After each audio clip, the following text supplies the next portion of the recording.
చిరంజీవి సంచలన వ్యాఖ్యలు. అగ్రనటుడు చిరంజీవి ఫీనిక్స్ ఫౌండేషన్తో కలిసి ఏర్పాటు చేసిన బ్లడ్ నేషన్ క్యాంప్కి ముఖ్య అతిథులుగా హాజరయ్యారు నటుడు చిరంజీవి, తేజ సజ్జా. ఈ సందర్భంగా చిరంజీవి మాట్లాడుతూ, తనకు బ్లడ్ బ్యాంక్ పెట్టాలనే ఆలోచన ఒక జర్నలిస్ట్ వలన వచ్చిందని, ఈ విషయంలో అతడికి ఎప్పుడూ రుణపడి ఉంటానని చిరంజీవి అన్నారు. ఈ కార్యక్రమంకి వచ్చి బ్లడ్ డొనేట్ చేసిన వారందరికీ ధన్యవాదాలు. ముఖ్యంగా నా బిడ్డలాంటి తేజసజ్జాకు కూడా బ్లడ్ డొనేట్ చేసినందుకు ధన్యవాదాలు.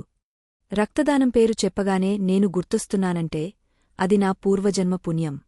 ఈ సందర్భంగా ఒక విషయం మీతో పంచుకోవాలి అనుకుంటున్నాను. ఎవరో ఒకరు రాజకీయ నాయకుడు కారణం లేకుండా నన్ను విమర్శించడం మొదలుపెట్టాడు. నేను ఇప్పుడు రాజకీయాల్లో కూడా లేను. అయినకూడా అప్పుడప్పుడు విమర్శలు వస్తూనే ఉంటాయి.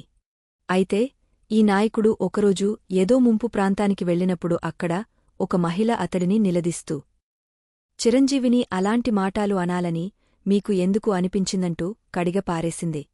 దీంతో ఆ వీడియో చూసి ఎమోషనల్ అయ్యాను. ఆ తర్వాత ఆమె వివరాలు తెలుసుకోగా చిరంజీవి బ్లడ్ బ్యాంక్ ద్వారా ఆమె బిడ్డ ప్రాణాలు నిలిచాయని, అందుకే నేనంటే ఆమెకు గౌరవమని తెలిసి నాకు గుండె ఉప్పొగింది. అయితే సోషల్ మీడియాలో వచ్చే విమర్శలపై నేను ఎందుకు స్పందించరంటూ అందరూపాయి నన్ను అడుగుతారు. నేను ఎప్పుడూ స్పందించను. నేను చేసే మంచి పనులు, నాపై అభిమానుల ప్రేమే నాకు రక్షణ కవచాలు. విమర్శలపై నేను స్పందించాల్సిన పనిలేదు. నా మంచితనమే మాట్లాడుతుందంటూ చిరంజీవి చెప్పుకొచ్చాడు. ఇక్కడ సాయంత్రం వరకు రక్తదానం చేస్తున్న 1000 మందికి శిరస్సు వంచి నమస్కరిస్తున్నాను.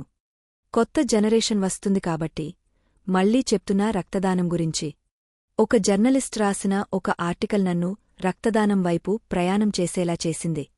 25 ఏళ్ల క్రితం బ్లడ్ దొరక్క చాలామంది చనిపోతున్నారు అని తెలిసి బ్లడ్ ఇవ్వరా? దొరకలేదా? అని అనిపించి ఫ్యాన్స్ని చైతన్యం చేసి బ్లడ్ నేషన్ వైపు మళ్లిస్తే ఎంతోమందికి ఉపయోగపడతారు. వాళ్లమీద కూడా అందరికీ మంచి అభిప్రాయం వస్తుంది అనుకున్నాను.